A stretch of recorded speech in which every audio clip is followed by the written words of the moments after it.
Welcome everyone. Today we're going to be learning how to create a 3D car animation in Blender. I'm going to try to keep it as simple as I can for you guys so you can follow along step by step, and we'll see what we create at the end. First things first, we're just going to hit A on our keyboard to select all the objects in the scene because we don't need any of these, and we're just going to delete those. Great. Next, we're going to need our assets for the scene. So we're going to need a car model and something for the environment. Let's start with the car model. You can check out this website here from this other YouTuber who does amazing car animations. He's kindly provided a free car asset that we can use. We can go ahead and download that. Once you have that downloaded, we'll go back into Blender and we'll hit File, we'll hit Append, and look for where you downloaded it. So I just put mine on the desktop, Mercedes. I'm gonna click that and then go into the object folder, hit A on your keyboard to select all, and then we're gonna click Append. And now, boom, you got this amazing 3D car model of a Mercedes. Now that we have a car model imported, we can look for the asset for the environment. So I found this really cool sci-fi tunnel that we're going to be using. It's on Sketchfab. I highly recommend checking out this website. There's tons of free assets that we can use. You don't have to necessarily use this one, but I'm just going to use this because I think the lighting on it would look cool, especially when the car is driving through it. But keep the link open, we'll come back to this. Now that we have our assets ready to go, we can actually start doing the animation. First thing we're going to do is click Add, go into Curve, and then go into Path. So now you can see a line has appeared just underneath the car, so click the Select tool and just go ahead and drag it to the side a little bit. And now before we rotate it and match it with the car's orientation, we're just going to need to check the orientation of this line itself. We can go into the little tab over here and click Edit Mode, or simply just hit Tab on your keyboard. Next, we're just going to go up over here and we're just going to click this for normals. Now you can see some arrows that are attached to this path. This will be the indication of the direction.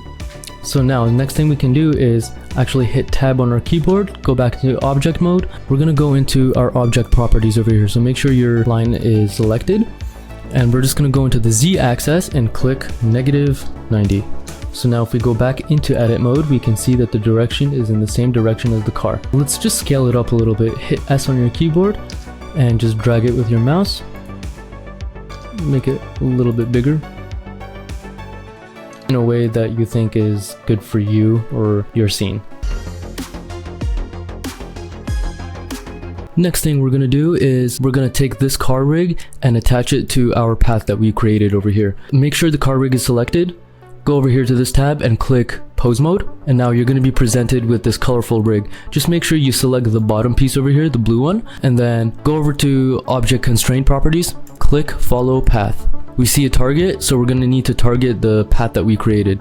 Take the dropper tool and simply select that. Now you can see the car is attached at the top of this path that we created. The orientation isn't right, so we need to fix that. All you got to do is go over here back to object constraints and click fix position, follow curve, and then -Y. You should see that the car is in the right direction and should be able to follow this path. How do we do that? It's pretty simple. We go to the offset factor here and we literally just drag it. You can see that the car moves along that path.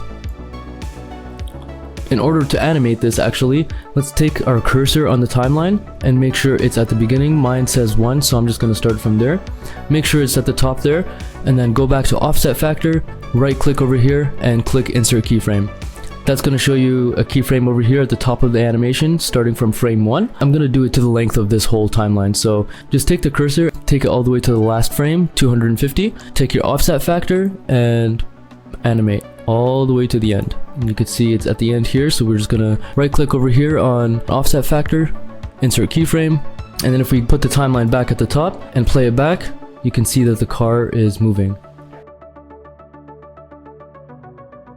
Something I noticed is that the car starts slow, speeds up towards the middle, and then slows down towards the end. I'll show you what it looks like first. So starts slow and then towards over here starts speeding up, and kind of slows down back at the end. Depending on what you're trying to go for, I think it depends on the scene that you're trying to do. So if you want it to slow down and like start slow and slow down, you can do that. But just for the sake of this simple tutorial, let's select both of these keyframes over here. Right click on the timeline here and go into interpolation mode, and then we're going to click linear. So this is going to keep a consistent linear speed that won't slow down or speed up. It's going to stay the same speed the entire time. So if we play it back, it should look the same. There we go.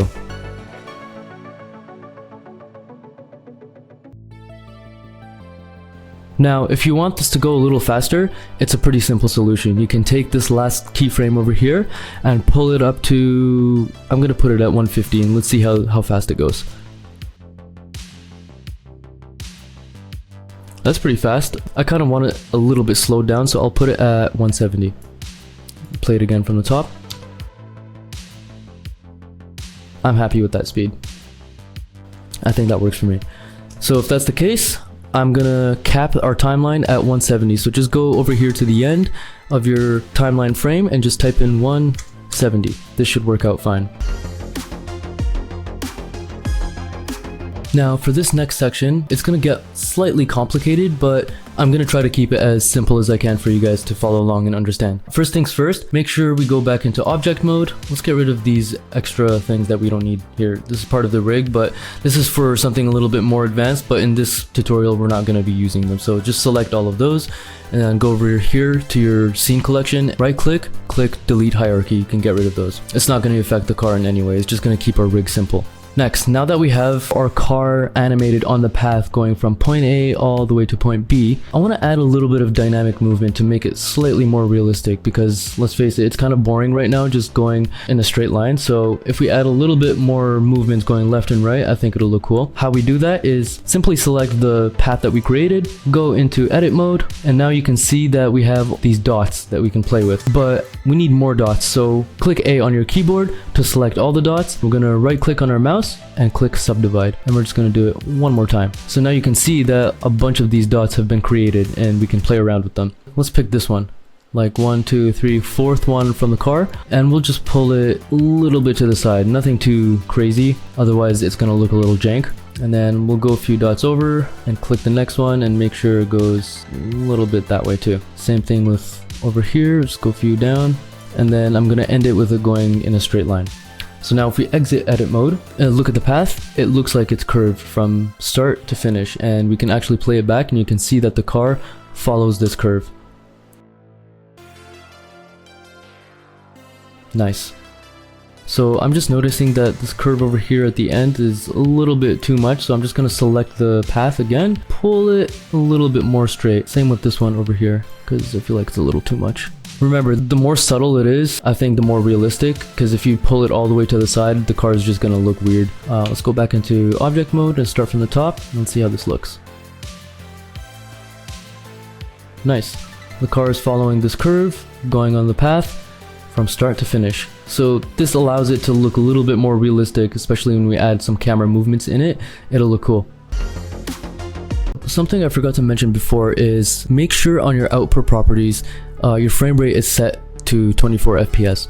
24 FPS is good for regular films and cinematic quality, I guess, because it looks natural to the eye. But for social media, I'd recommend putting it to 30. It does take a little bit longer to render, but in this case, we're just going to keep it at 24 to, just to keep it simple. I'm going to keep our resolution at 1920 by 1080. Again, easier on the rendering.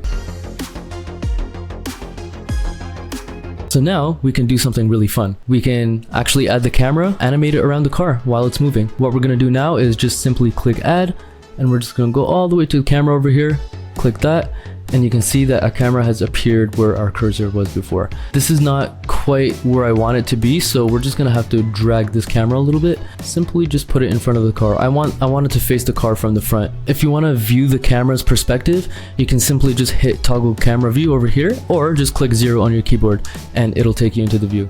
Now the car is not quite in frame yet, so it's a simple fix. Make sure your camera is selected. We go into object properties. We're gonna mess around with the location and the rotation. So in this case, I kind of want it to be a little bit high up. So we're just gonna go like that. Push it back a little bit. And then on the rotation, I'm just gonna use the Z-axis to put it in frame and the X-axis to fix that as well. This looks cool to me, but I do want the camera to be a little bit further back too, so I'm just gonna move that slightly back. Just like that. Now we got the car in view. Next thing we're gonna do is keyframe the camera movement. So make sure your cursor is at frame 1, and we're just gonna simply right click on the screen and click insert keyframe. and you can see a keyframe has been inserted over here at frame 1. So then we'll go ahead and put it at the last frame, 170. We can actually exit our camera view over here. You can click anywhere on the screen or click 0 on your keyboard to exit. We're just gonna drag that camera all the way to where the car ends. And we can go back into the camera view and see what it looks like. Next, we're just gonna keyframe this again.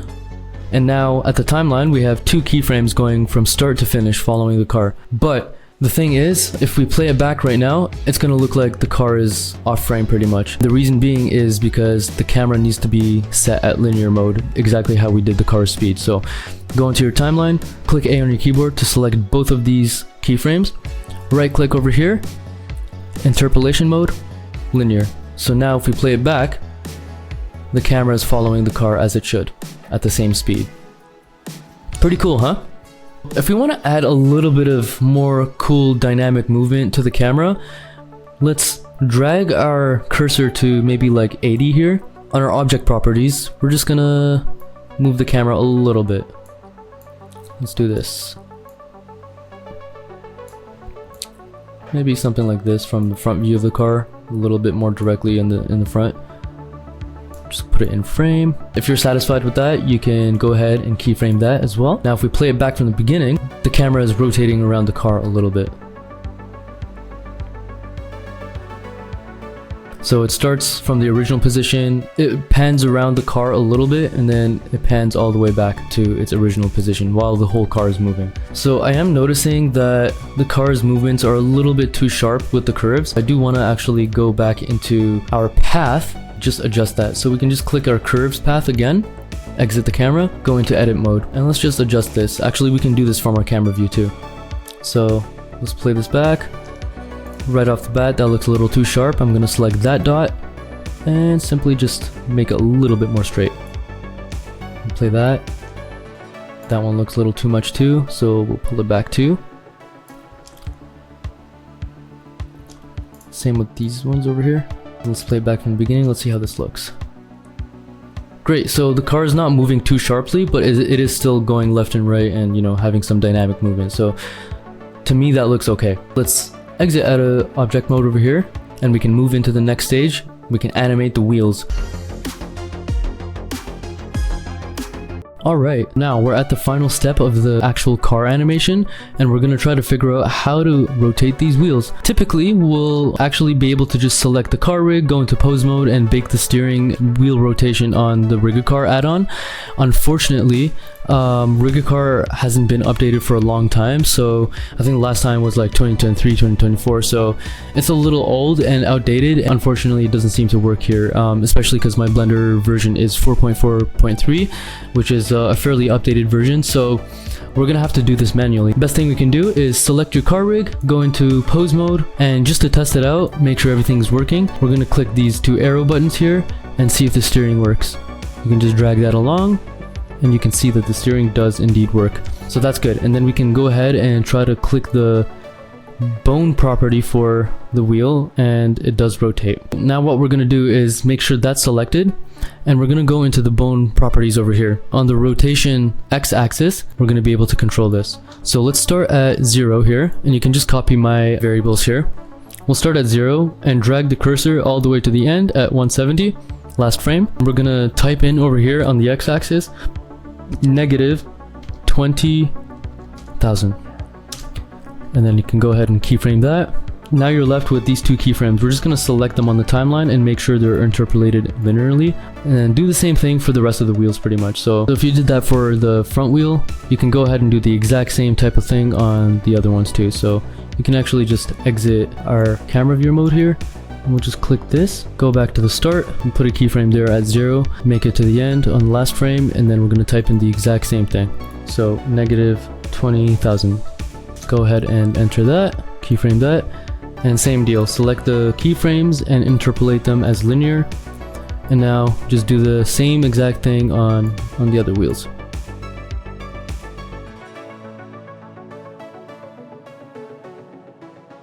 Now if we go into our camera view and play it back from the beginning, we can see that the tires are indeed moving now, which is great.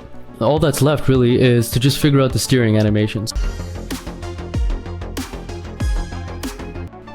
we're gonna go into object mode and we're gonna add another camera just so we can get a better view of the tires. So we'll just add a camera here, and wherever it showed up, you can just drag it right in front of the car and right click and select camera.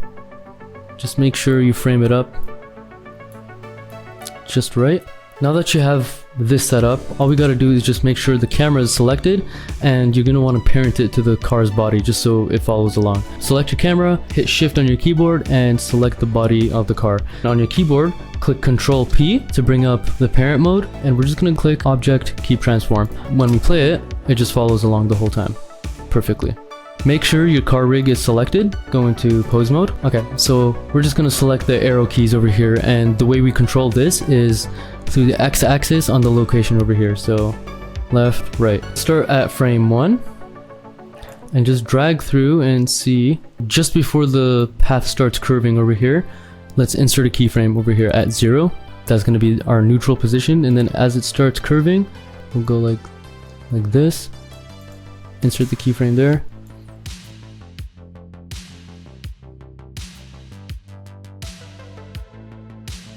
And then towards the end here it does straighten out, so I'm just going to put that as 0 as well. So now if we play it back, we can see that the wheels do kind of move with the path. Once you have your keyframes done, we're just going to have to select all of those, interpolate that also as linear mode. Our entire car animation is pretty much done. We can play it back outside of the camera view. You can see that it's moving along the path. Go back into the camera, we can see that the wheels are rotating and steering according to the path. And we tried to match it as best as we can manually. So now we're at the final stage of this animation. Once you have your sci-fi tunnel picked out from Sketchfab, and if you have Sketchfab installed, the latest version won't work. It's not compatible, unfortunately. Sometimes when Blender updates, a lot of the plugins just end up breaking because they're not updating with it as well. So there is a workaround with this. If you get a chance, I highly recommend downloading a previous version of Blender. So my current version is 4.4 right now, and then I actually installed another version, 3.3, and the beauty about Blender is it lets you have like more than one instance open. So let's open up the previous version of Blender. Once you have that ready, you can go ahead and install your Sketchfab plugin and type in our sci-fi tunnel. Now here's the one that we wanted previously, and we're just going to import it here. Before we do anything, before we put this into our other animation, we're going to have to like mess around with this a little bit. Go ahead and click the material viewport shading. It might take a minute to load, but this one doesn't look like it has too many textures. So we're just going to kind of mess around with this and see what we come up with. First things first, make sure you select the outer part of it. Go ahead to the material section here. Let's make it metallic, not too metallic, like something like that, 0.85. Then we're going to select the bottom part of it. Same thing.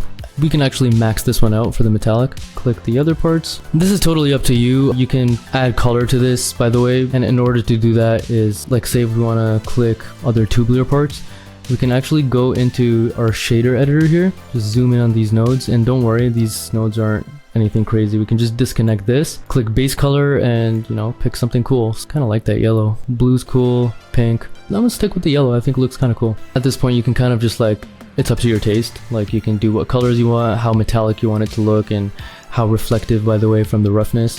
And we can kind of do the same thing for like the rest of the pieces here. So same with this section over here. So I'm just going to pull these down and select the other section of the floor. We can unlink this one. We'll make it more metallic like this. Roughness, I'm actually just going to boost it a tad bit. So now all we're left with really is these little tube things here, and these are going to be our lights. So for the tube lights, I wanted to emit a lot of light onto it, so we're just going to go to the emission over here, and we're just going to boost the emission strength to, let's say, we'll do like 5 for now, and we can always just change it later. So that overall looks good to me. Once you've spent the right time just, you know, tweaking this the way you want to your taste, next thing we're going to do is actually go ahead and select one section of the tube, hold shift on your keyboard and just select the entire thing. Right click on your mouse and click join. Now the entire thing is just one singular piece that we can move around. Here's the next part. We're going to have to import this into our other instance of Blender where we have our car animation. Select your object, copy objects, go into the other Blender, and paste. Now we got it over here. Let's click this just so we can figure out the scaling a little bit. I'm just gonna put the car inside it, just like that. And make sure that the sizing is correct because the camera is outside of this. So if you view this from our camera view,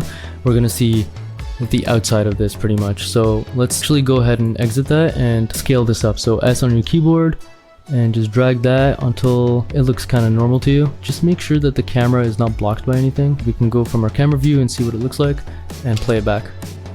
That looks pretty cool to me. Next thing we're gonna do is actually just extend this tube. Because it's one object, you could go ahead, just select that, go into modifiers. We're gonna type in array. We don't want it to be side by side, so on the X factor, put that at 0, and on the Y, let's make it -1. It perfectly extends the tube a little bit. Make the count maybe like 7, 8. I'm gonna push it back a little bit because I want the hole in the tube to be like a little bit further back when we view it from our camera. Still looks like there's a lot of distance that the car is just driving in this long tunnel. So let's save this from here, most important thing. By the way, if you still have your other instance of Blender open, I suggest saving this as like a separate file, you know, just in case you lose it or something, but I'm gonna get rid of this. We don't need this right now. Go back into our original project and we'll go from there. The next thing we're gonna do, go ahead into the material viewing shading. It might take a minute to load. Now you can see the car has textures. The textures for the tunnel are there and a little bit of lighting, but we're still not seeing any accurate lighting yet. Keep in mind, this is on the Eevee render engine. If we want it to look realistic, we're just gonna have to go into our render settings here, render engine. We're just gonna switch it to cycles. And then on the device CPU, we're just gonna put GPU complete. And now to really view it with lighting, we can go over here and click the render view. Now you can see it's a brightly lit, almost realistic looking thing. Don't worry about the noise on the screen. We're going to be able to figure that out later a bit. One thing I'm noticing right away, right off the bat, is these lights are way too bright. So we'll just select our tunnel. We're just going to go into our materials over here, scroll down to tube LED, and where we have our emission, remember we put it at 5. I'm going to put it like in between 1 and 5, so maybe like 3.5. It looks better. I'm actually pretty happy with this. I like how this looks. I like the reflections on the car and the lighting on the car. Let's just put this on solid view so we keep things smooth. Now we're just going to do some render settings. All you guys got to do is just copy me over here. I'm going to try to keep a general render setting for you guys so it doesn't crash. Resolution at 1920 by 1080. Frame rate 24. And we're gonna click the render region button, so this will actually render out only the section of the camera's view. So like if we turn it off, everything else in the background shows up, but this just makes it easier on our render. Crop to render region as well. We'll go into our render properties over here. Over here where it says render, make the noise threshold, let's do 1.8 over here. Max samples, we're just gonna put this at like, let's put it at like 100. Denoise is checked. You know, depending on your graphics card, it'll give you a few options. Mine shows optics, and we'll make sure albedo and normal are selected as well. Make sure light tree's on. Light paths, we're gonna just lower this a little bit. We'll put it from 12 to 10. Same with the transmission over here, 10. It just makes it a little bit easier on the render. We can keep the reflective and refractive on. So simplify, this is gonna help a lot. We'll make sure that's enabled. And on the render section over here, go texture limit. We're just gonna put 4K over here. Motion blur, this is totally up to you. I like to think motion blur looks good. It does become a little bit intensive. I'm just gonna keep it like kind of low, so we'll put it at like maybe 0.22. Performance, go 512. This is my usual settings. Make sure persistent data is on. Now we have like a pretty good setup for the actual render. Let's figure out the actual export format. So let's go to the output. You can pick where you want to save this. Make sure your cache result is on because that'll help with memory. And we're just gonna hit FFmpeg video, and then we're gonna go into the encoding and we're gonna go MPEG 4. Color depth 10. Output quality, we'll do high quality. Encoding speed, we'll do real time. Make sure the compositing option is enabled. Then we're gonna go into compositing tab up here and we're gonna click use nodes. We'll just go into add, click space, and you can just type denoise. So this is just gonna help denoise our scene a little bit more. We're just gonna put it right in between that. Now we're pretty much ready to render. So we'll go back to the layout, we'll save this, we can go ahead and render animation and just let it go from there. This might take a while depending on your system, but just let it go through, and once it's done, you'll have like a full car animation that we've just completed. Thank you so much for sticking around and watching this tutorial. If this was helpful, I'd really appreciate a like and a subscribe. Also, please leave a comment for another type of tutorial that you guys would like to see in the future. My name is Benny, I'll see you guys next time. Peace!